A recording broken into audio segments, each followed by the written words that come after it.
Let's talk about some fallacies about working in corporate that you might have heard of. And for those of you who may not be familiar with the term, a fallacy is a mistaken belief that you take for as the truth. And just like with everything in life, a nuanced understanding, especially in the workplace, is so important for you to take the best actions and make the best decisions for your career. So let's start with the first common fallacy, which is it's not what you know, it's who you know. Or don't waste your time working hard, you need to work smart. Or any other variation of this type of advice that you typically hear. Now let's level set on something, which is the aspect of hard work in your career. You need to think of hard work as the initial investment that you are making in yourself. Any hard work that you do is to set yourself up to make your work life easier later on.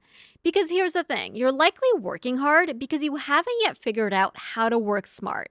You're probably starting your first job or you switched into a different area of expertise. Whatever it is, you need to think of hard work as the initial investment that you need to make in order to work smart. Now, what you do need to be careful about is that other people are not taking advantage of your ability to work hard. And the way to mitigate these types of situations is to have the courage to express your needs, to say that you can't take this on right now because you have too much on your plate already. In these types of situations, you need to be able to differentiate when something feels like a stretch opportunity versus when someone is simply trying to take advantage of you. So, how does your initial hard work get you ahead? After you have made that initial investment, you will subsequently find that things are starting to get easier. The tasks that took you so long to do the first time no longer feel as daunting. And when things start to feel easier because you've already gone through all of the trial and error and you've learned the shortcuts, you naturally begin to work smart. And as a result, people will start to notice the quality of your work and your specific strengths. And so you then begin to get people who are interested in working with you on other opportunities. Of course, you need to make sure that your work is visible and that you have allies who can advocate for the value that you bring. But if you think about the starting point, it is building on the foundation of your hard work that actually led you to working smarter. And that led you to new opportunities because of the value that you're now able to create. So just remember, when you need to work hard with strong boundaries. Work hard while making sure that your contributions are visible, especially to those who can directly influence your career progression. The second common fallacy in the corporate workplace that you'll hear is to strive to be the office celebrity. And the unfortunate reality is that personality alone is not going to get you everything you want in corporate. You must absolutely be someone that people want to work with, but at the same time, you must also be competent and skilled at what you do.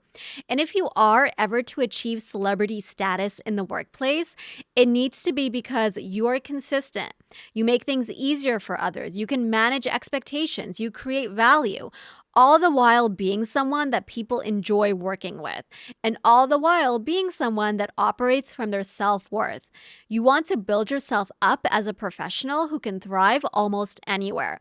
So when the expectations increase in terms of the quality that you're required to deliver on, you are not struggling to keep up. So be sure to continue developing both your soft skills and the technical skills in your area of expertise, because you are absolutely going to need both. The third common fallacy in the corporate workplace that you'll hear is about how it's not even worth trying to climb the corporate ladder because of the sacrifices that you're going to have to make. And here's the thing, you don't have to climb all the way to the top in order to get the benefits of your progression. But most importantly, you get to decide the approach that you're going to take in order to get as far as you need to. Because not many people actually sit down and think about the strategy that they need to execute on in order to mitigate the challenges and difficulties that they are inevitably going to face on their way up. Most people do not sit down and proactively think about what are my strengths? What are my weaknesses? Who are my strongest advocates? Is my work a priority for the organization? And do the decision makers know who I am and what value I bring?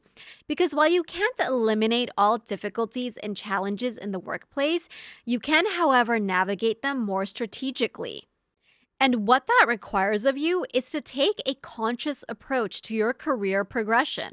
Focus on what is actually going to make a difference, which is the quality of your work, the strength of your professional relationships, and the goodwill that you have built with the decision makers who are going to advocate for your success.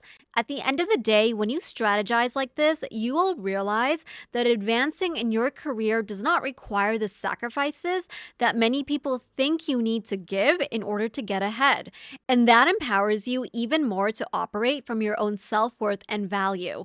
Ultimately, when you take a nuanced approach to your career, you will realize that you have the power to operate differently in a way that is strategic to you, but still continues to deliver value for others.